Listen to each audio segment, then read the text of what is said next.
I haven't updated this project for a while. It got stalled for a little bit. We were working during Christmas, and obviously we had to go back to work, and it just took a little bit longer to get back to it. But since I uploaded the last video, we did get the engine in. Then we started running into some problems. It's basically the 80-20 rule. You can make 80% of the progress in 20% of the time, and then it takes you 80% of your time to get to the last step. There's still a couple of things that we need to figure out. There's some really shredded wiring over here that I'm not sure exactly what's going on with, and we ran into some issues with the ignition, right? Yeah, most of the car's wiring to the starter solenoid is damaged, and to the fuel pump not working. And what else? We still have the alternator charge wires to hook up, so we're having to use this push button switch to trigger the starter solenoid. And we have these jumper cables hooked up to go to the fuel pump, so the fuel pump's energized the moment the negative terminal's hooked up, just for testing. And we'll have to figure out the AC clutch wiring later. This is just a test run. Right. So, but the ignition system has power right now, and when the fuel pump's triggered, we can at least fire that. Okay. So the other thing is that the radiator leaks. So we found that out once we started adding water to it. I do have a spare radiator right here, so I'm planning to take it over to a radiator shop this week and see if I can get that record, so that we can make progress. The transmission isn't connected properly. The linkage is missing. I don't know where it is. I think the biggest part that's missing is that threaded rod, right? Yeah, the threaded rod from the shifter to the linkage on the side of the transmission. It is full of fluid, so it won't be damaged by starting it. Right. We have oil pressure. So did do a test run earlier on. We know we have oil pressure. We cranked it without for a while without starting it, and it built oil pressure. So that's great.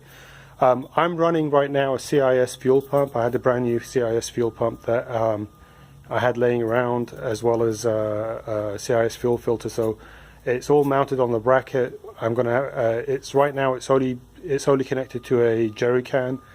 Once I know it's running and everything else like that, I'll weld on some nuts so that I can mount that CIS bracket back on the correct location. It's actually a D-jet bracket with a CIS fuel pump connected to it and a D-jet fuel filter, but it'll work for now. What else? We have to put the brake booster on. Of course. This line is just crimped. It's not open. There's not a large vacuum leak there. Right. And all the vacuum stuff for the car's climate control and door locks, and that's all disconnected. It's just the drivetrain's in the car. Motor mounts are on. This is really just a test run. Yeah. So we just want to see it. And we're going to try to start it. This is going to be the first time we start it. The exhaust is still off the car because we're going to have to work underneath the car for a while, and I don't know whether it's going to get in the way of the transmission. When we're working on the transmission, I don't know whether it's going to get in the way of the fuel pump. So that's a little bit of a concern. We just left the exhaust off for now. So hopefully it'll start, and if it starts, it's really badly jerry-rigged right now. You can see the jumper cables are basically going to the fuel pump. But if it starts, then we can try to figure out what's going on with the wiring. We got it like this. It wasn't anything that we hacked, but we need to go through the wiring system and figure out why the ignition switch isn't engaging the starter, and what's going on with the fuel pump. Yeah, so someone's bypassed it because the neutral safety switch, which is cable, it's not on the side of the transmission like 722.3. There's a cable that goes down to it. I'm guessing Where's the cable showing? It was most likely misadjusted before, and they bypassed it. But you look down here, you can see the external neutral safety switch, which is hooked up now. The factory wiring still isn't working. Okay. So, and I mean, it's there's definitely some wiring that needs to be done. And there's wires soldered onto the fuse block that go to the radio, and who knows where. I guess we'll pull all that off and return it to factory. Right. So, we ready? But yeah, so let's see if we can get it. Let's see if we can get it going. So let me see if the ignition switch is turned on. All right, let me see if I can get fire. All right, I'm not getting a red light right now. No? No. Keys all the way on? Keys all the way on. We'll just try. All right. All right, give me a second. Let me get around the front. A bucket of water is here just in case we catch fire. We've got a bucket of water here just in case we catch fire.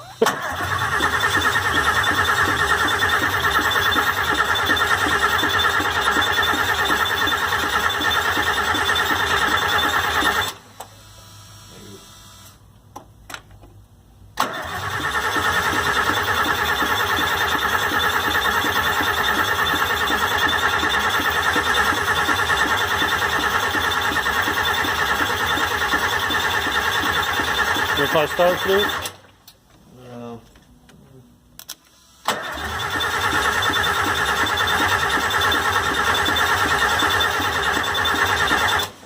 You want to try to give it a shot? Yeah. So we're going to use some starting fluid to see if we can squirt some fluid in there, and see if we can get it help give it a helping hand. Go ahead and pull that. Yeah, with the disconnected fuel pump. I don't know if the fuel injection pumps. Can you pull that lever for a second? Okay.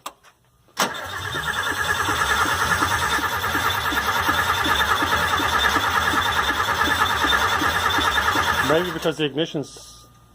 Yeah, what's up with that? Maybe Yeah. these wires came. Oh my goodness, these wires came off the terminal. Okay, Alright. well we haven't had ignition. Okay. Yeah, Well, it's gonna fire up then. I'm gonna hook the fuel pump back up. You want to do that? Are you sure you want to burn the ether off first? Yeah, we'll try to burn Yeah, that. burn the ether off All right, first. you ready?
Well.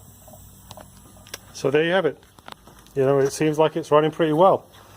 We had to shut it off because, again, you know, I'm not sure about the cooling system. The radiator is definitely leaking, so I don't know how much water is in there. I don't want to overheat the engine. But it's exciting. I'm very excited. So there's going to be a whole pile of work that's left over now. We're going to need to obviously get the rest of the engine plumbed in. The temperature sending unit was... that capillary tube for the temperature sending unit got pretty badly twisted up. The collar on it was actually stuck to the temperature sending unit. So I think the whole capillary tube is ruined, but we haven't gotten it up to temperature. It may still work.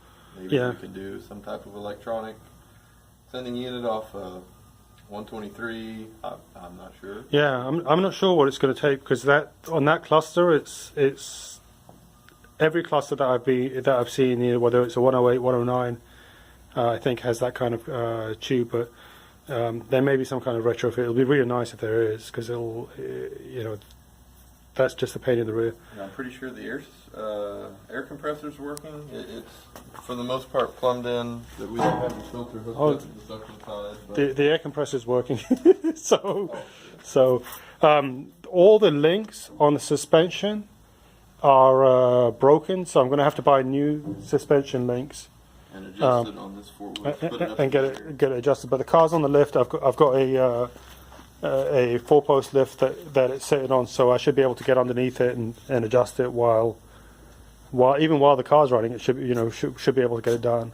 We've greased the kingpins, and it's got new tie rods. The front end's in pretty good shape. Front end's in pretty good shape. Yeah. Rear airbags and like I said, all the linkage for the air suspension valves. Right.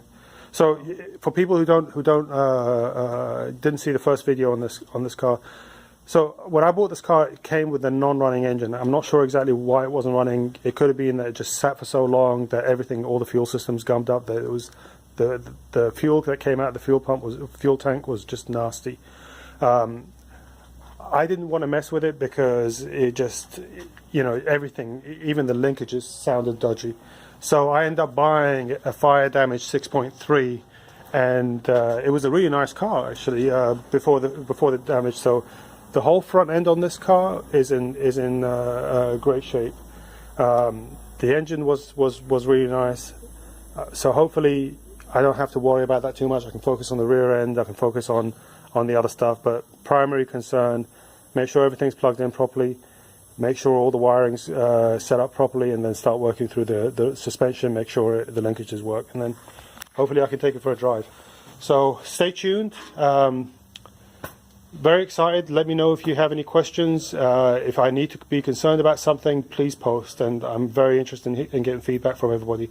But thank you for watching, and please subscribe. Thank you. Bye bye.